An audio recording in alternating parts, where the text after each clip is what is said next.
Hey everyone. So today we're going to be talking about the church. This is number 5 in our notes. We started to go over this in class. We've done a couple slides here and there, but I just want to put the video up so that way everybody has it in case you missed a day or anything like that. So what I'm going to be doing is I'm going to be explaining the history of Christianity and a little bit about how the Reformation starts to take place with Martin Luther. So go ahead and click pause whenever you need to. I'm going to move as fast as I can so that way this video isn't 45 minutes long. So, yeah. When we're looking at the Catholic Church, specifically because that was the sort of the original church, the original part of Christianity, it comes from Judaism. And so Judaism is a faith on its own. So you might have heard of the Jewish people, perhaps, maybe when you were studying World War II or the Holocaust or anything like that. So Judaism is a monotheistic religion which believes in one God. Mono is the root word there. It means one. So Christianity, Judaism, Islam, they're all monotheistic religions. They all believe in one God. You do have polytheistic religions that believe in multiple gods. An example would be like Hinduism. So the Torah is the sacred text. When a Jewish boy or girl becomes 13, they might have a bar mitzvah or a bat mitzvah. And so what you're having here is basically a ceremony where you become an adult inside the Jewish faith and inside the eyes of your religious community. So the Torah is sort of like one of the original scrolls with information about, the founding of the religion. Moses also plays a big deal in addition to Abraham. Moses might be more famous because if you've ever seen the movies that they always play on Easter on TV, you see the Ten Commandments. Moses will split the Red Sea and he'll lead the Jews out of Egypt.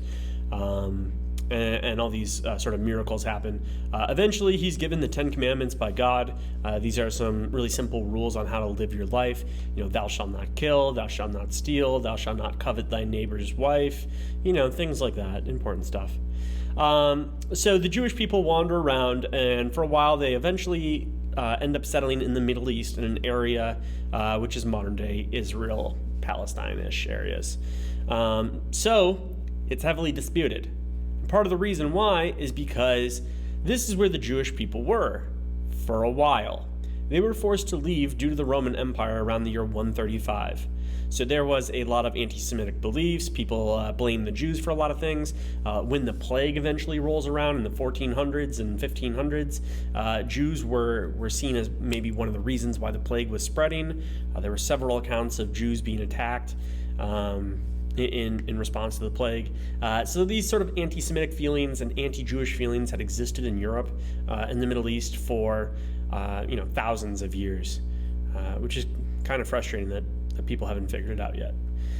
So they're forced to leave the Kingdom of Israel, which was created about 3,000 years ago, and something takes place called the diaspora, or diaspora, depending on how you pronounce it, and it's the scattering of people. So what this means is that the Jewish people were forced to leave their homeland, essentially, and they were forced to spread out across the world. And so this happens at a couple different times throughout history, but basically you start to see that the faith spreads out. So you can find pockets of Jewish believers all throughout the world as they've been forced to travel the world multiple times. Christianity is based around Jesus Christ. So, around the year 5, Jesus Christ of Nazareth was born. He was raised Jewish. Now, you might say, around the year 5, that doesn't make a whole lot of sense. But what's going on there is when we came up with our structure, and the Catholic Church basically came up with the structure for time, they were estimating it. And so, we estimate it to be around the year 5. It's possible that it's a little different. He was born to Mary and Joseph. You might know them. He was born in a manger, so it's like the story of the Nativity. So Mary is pregnant with Jesus, and they're walking, and they're trying to find a place to stay. And all the innkeepers, don't have any room. And eventually, they come to a manger, and they were offered this manger. They said it's not great. Listen, there's a bunch of animals, but that's okay. You can go and give birth there. And so Mary gives birth to Jesus. And Jesus now basically is off to live his life as the Son of God. Now, it's a little complicated because there's a lot of information about Jesus, particularly when he's younger, and then Jesus when he's older. So in the middle, it sort of disappears a little bit. But most of the stories that matter about his life are written down in a series of books. These were Gospels. So what happens is you have all these disciples of Jesus, and this is after he dies. All these disciples of Jesus go, oh man, Jesus died. He was a super important guy. He was the Son of God. Maybe we should write down as much as we can remember about Jesus' life. And so they write down what they know about his birth. They write down what they know about his life, about the miracles he performed, about his teachings and his beliefs. And they wrote these all down, and they help form a huge chunk of the modern-day Bible. Jesus was focused on preaching love. He said, listen, you got to love yourself, right? You have to take care of yourself. You have to, find that inner relationship with God. He said you have to love your neighbors. You have to make sure that you treat them well, that you are a nice person to them. And you actually have to love your enemies too. And so it's kind of a strange idea because you would say, my enemies, well, why would I love my enemies? But, this idea of turning the other cheek and loving somebody even when they hate you, and sort of being the bigger man and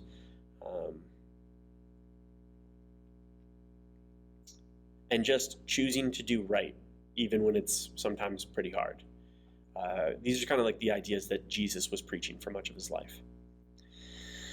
So, the Romans, for the most part, weren't too happy with Jesus. And part of the reason for that isn't because Jesus was like a big deal in Rome, but he was on the outskirts of the Roman Empire, and Jesus started to have a following. People started to believe in him. He had a core group of people known as his disciples or his apostles who were like super, super close. But there was also, sort of a larger following that was kind of listening to Jesus.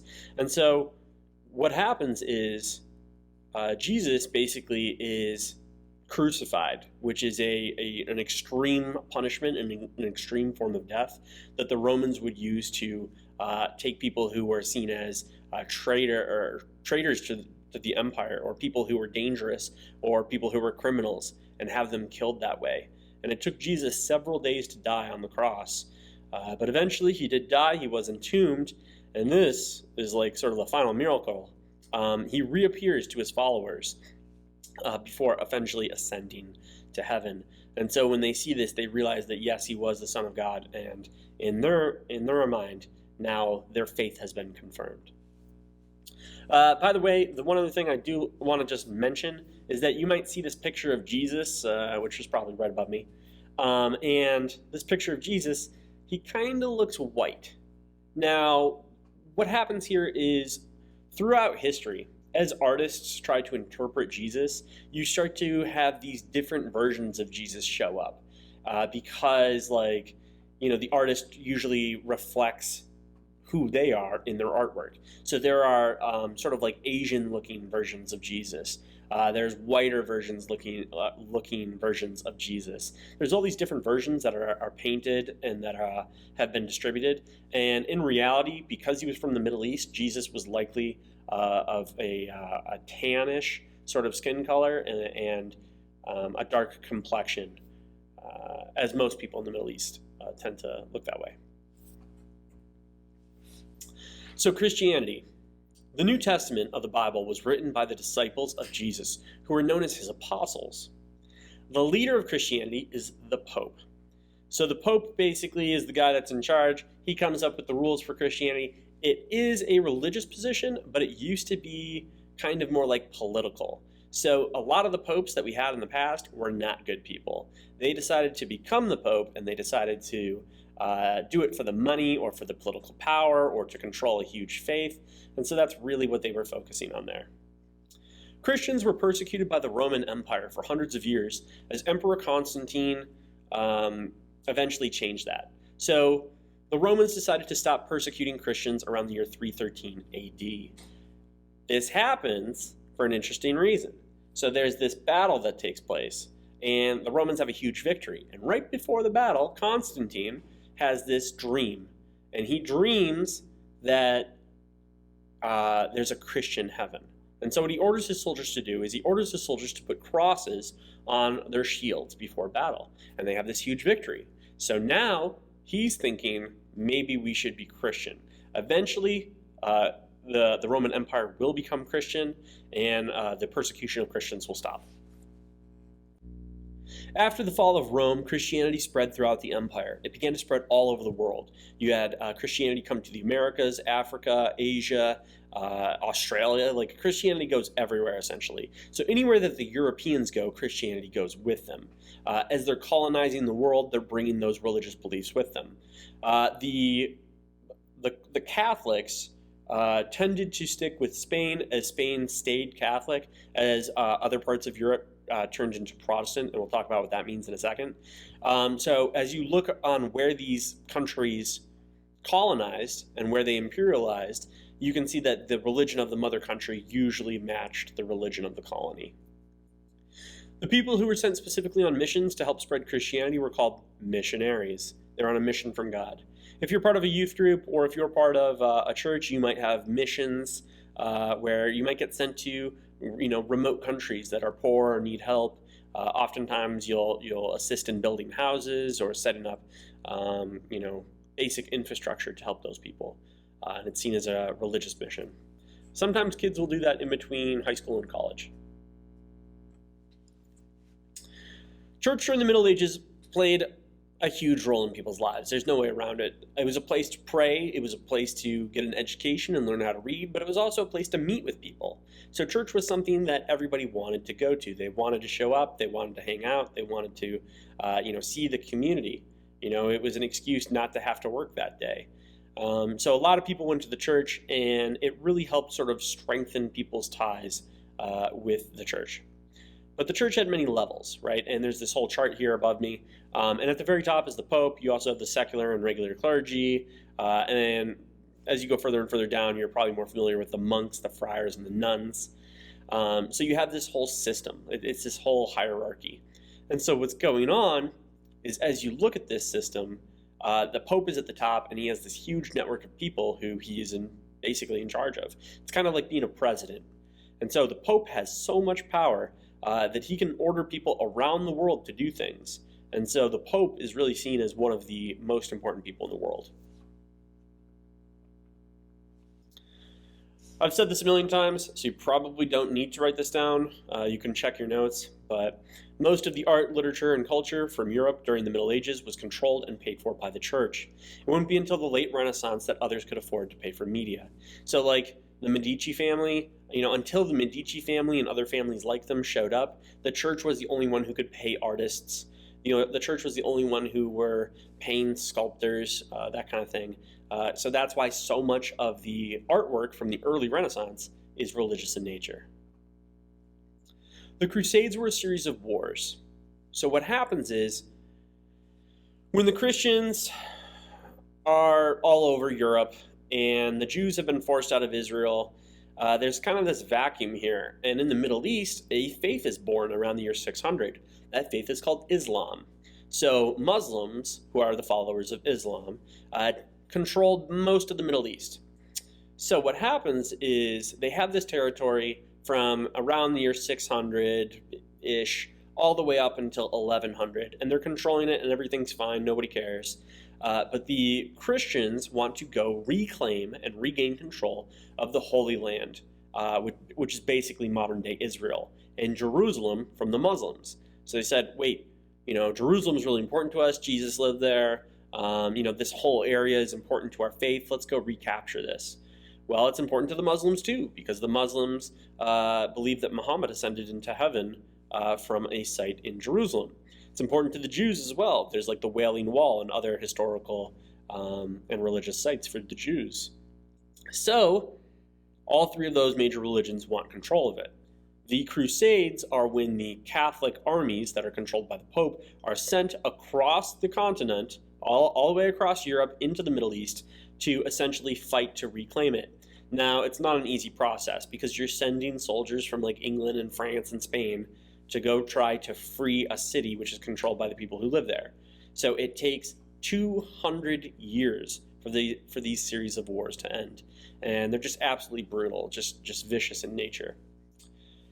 The reason things kind of get out of hand here is Pope Urban II called for all Christian men who could go fight to join the fight. He said, listen, if you help us free Jerusalem from the Muslims, we will wipe or absolve you of all your sins. And so if we do that, that means you are basically going to get a free pass into heaven. Now that's kind of confusing because the Pope is a guy here on earth. Now sure, he's an important guy, but he's a guy here on earth, and usually most people think that God determines if you get into heaven. So it's kind of a tricky situation. But a lot of these guys sign up thinking that yes, the Pope can absolve them of their sins. In the Catholic faith, there's this thing where you can go to something called confessional, where you tell the priest or the bishop or the Pope your sins, and they will tell you what to do in order to have those sins forgiven. It's a big issue in the Catholic Church for a while there. So Christians were convinced that fighting the Muslims was the will of God, which is weird because in the Ten Commandments, God said, "Thou shalt not kill." And the Muslims also don't believe in killing people, and now these two groups are killing each other. Doesn't have to make sense, it's just what happened. The Pope hoped that the Crusades would unite all Christians in all countries. So essentially, he was starting to see there was some fracturing because the religious community that was Christianity was so large. And so in order to try to unite everybody, he gave them a target. And he said, the Muslims there, we need to focus on them. So it might have worked, but what happens is it just doesn't work quickly enough. It doesn't work well. In 1187, a crusade is fought against the Muslim leader Saladin, who regained Jerusalem. King Richard I of Robin Hood fame. If you've ever seen the movie Robin Hood, King Richard is mentioned several times. King Richard can't win back the city. He can't conquer it, but he does negotiate a peace treaty where basically Christians will be allowed to visit Jerusalem on holy pilgrimages. So it seems like a pretty decent deal, but the fighting doesn't end there. In a fourth crusade, and this is the real problem for the Pope, in a fourth crusade, a Christian city is attacked by a Christian army. Weird, right? So what's happening is you have a mostly Catholic army, and they are marching through Constantinople, which is in Turkey. It's near the Middle East. So these Europeans are going through, and they're stopping to get resources. They're stopping to get money. They're stopping to get the things they need to fight. And what they do in order to get it, because they're going to be forgiven of all their sins, is they actually attack the city and just steal most of it. So this creates a huge divide. You start to have this Eastern Orthodox half of Christianity and this, Roman Catholic half of Christianity, and they're splitting apart. So oftentimes when we think about religion is kind of like a tree, particularly with the monotheistic faiths, and there's this common trunk that all the branches live off of and that they all believe in. But then it starts to fracture and it starts to split. And the first major split is when you see the eastern half of the church and the western half of the church separate. By the way, right next to me, and I'll get out of here for a second, what you're looking at is an icon of Jesus. So in Eastern Orthodox churches like the Greek church or the Russian church, they don't have statues. They believe that's worshiping a false idol. So what they have is icons. Icons are kind of like these paintings, and so this is one of my favorite icons. It's one of Jesus, and it shows the duality of God. How God, throughout the Bible, at certain times, he's very nice, he's very loving, he's sort of peaceful, and at the other times, he's a little more vengeful, he's a little more angry. And so if you cover up half of Jesus' face here, he looks pretty calm. And if you switch and cover up the other half, he doesn't look so calm. So what we're looking at here is basically the duality of God, how God can be loving and caring, but God can also be vengeful and spiteful. The impact of the Crusades. So the Crusades go and it breaks down this feudalistic system that had been existing for a while. So feudalism was where, a pyramid system had been built. You had the serfs on the bottom, the peasants. You had all these people. And at the very top, you had the king of that country. And so it was this very nice little structure, like a pyramid structure. But the problem is, you have these lower class men who go off to fight, and by fighting, they actually gain a lot of social status. They gain a lot of respect. And so it really starts to make the system fall apart because you can't have everybody be middle class, otherwise, they're at the bottom. And so it really creates a lot of problems there. The Italians became even wealthier, and this is prior to the Renaissance, so they started to gain wealth, as they hosted more Europeans going to and from the Crusades. Europeans also increased their knowledge of technology, medicine, mathematics from the Arab dynasties. There were really cool things like math. A lot of the numbers that you learn in school are Arabic numerals, right? Otherwise, we would be using Roman numerals, which you might be familiar with too, to do our math. Technology and medicine, all these ideas came over from the Middle East back to Europe, so it helped increase the quality of life for a lot of Europeans. One of my favorite forms of technology that was brought back is cryptology. So basically the idea of cracking codes and breaking ciphers was being first developed by these Arab dynasties. Religious tension increased between the Jews, the Muslims, and the Christians as they were all fighting for the same territory. And again, Christianity was in big problems because the eastern and western halves were splitting. Around the year 1492, in Spain, King Ferdinand and Queen Isabella, who were both Catholic, wanted Spain to force the Jews and the Muslims out. They wanted to be a purely Catholic country. Now the problem is there had been lots of Jews living in Spain for a while. The Muslims actually had been invited in 700 years earlier when a group of brothers who were fighting for control brought in foreigners to help. So the Muslims had been there for a long time. And so this is a super rough process. They were basically saying you are going to convert or you are going to die, right? So in a lot of these situations, the Spaniards said, look, we need you to become Catholic because the whole country is becoming Catholic. So either if you were Jewish or Muslim, you could fake it and pretend to convert, you could leave the country real quick, or they would kill you for practicing a religion that was against the law. The Reformation. So the Reformation actually means change or reforming. So the Protestants, this is a part of Christianity that essentially breaks off around the early 1500s, and they're Christians who protest against the church. So in the early 1500s, there were many popes who really didn't care about religion, and instead were politically driven. They wanted to become rich and they wanted to become powerful.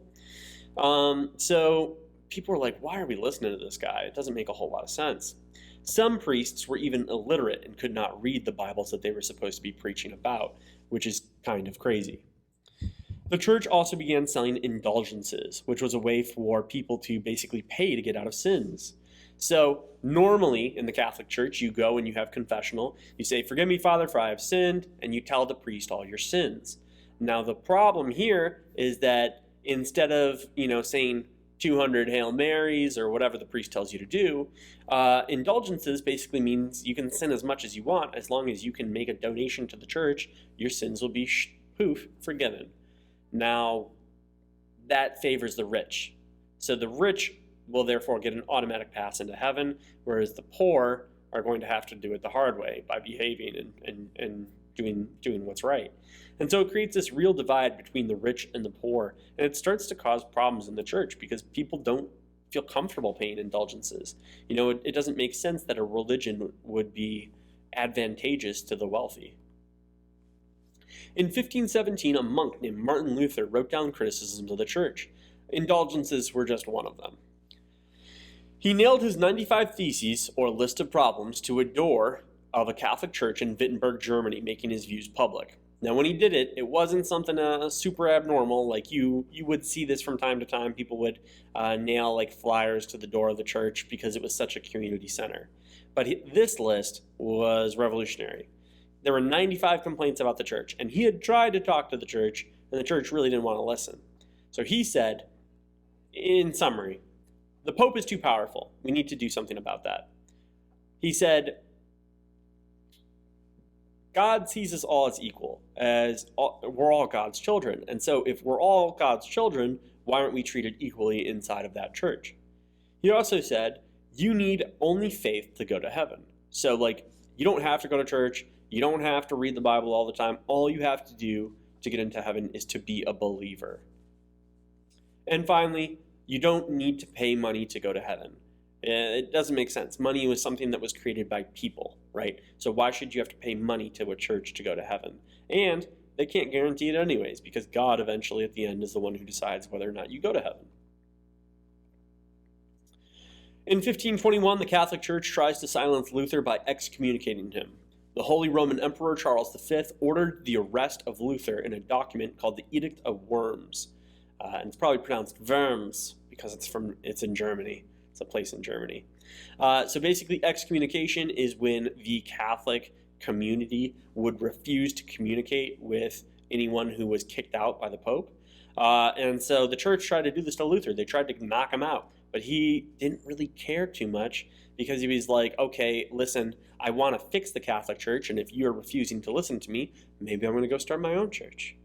And that's exactly what he did.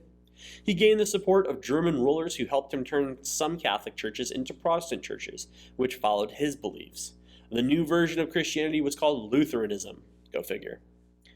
In 1555, under the Peace of Augsburg's, yeah, that's hard to say too, the Lutherans won the right to practice their religion, and German states were free to choose between Catholicism and Lutheranism.